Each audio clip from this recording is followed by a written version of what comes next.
దళిత భక్తుడు నందనారు శివదర్శనానికై నందిని కొంచెం పక్కకు జరగమని ఆదేశించిన పరమశివుడు. నందనారు దురదృష్టం కొద్దీ తిరుప్పుంగూరులో పరమేశ్వరునికి తనకు మధ్య అడ్డంగా నంది ఉండటంతో నందనారుకు శివదర్శనం కాలేదు. ఇందుకు నందనారు ఎంతో దుఃఖించాడు. సదాశివుణ్ణి నమ్ముకున్నాడు. శివుడు భక్తినిమతులోని ఆవేదన తెలుసుకున్నాడు.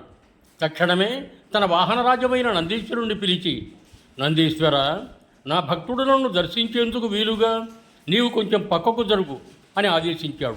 అంతే, శివభగవానుడి ఆదేశం మేరకు నందీశ్వరుడు నందనారు తన ప్రభువును దర్శించుకునేందుకు వీలుగా కొద్దిగా పక్కకు జరిగాడు. ఇప్పటికీ తిరుప్పుంగూరులో పక్కకు జరిగిన నందిని మనం చూడవచ్చు.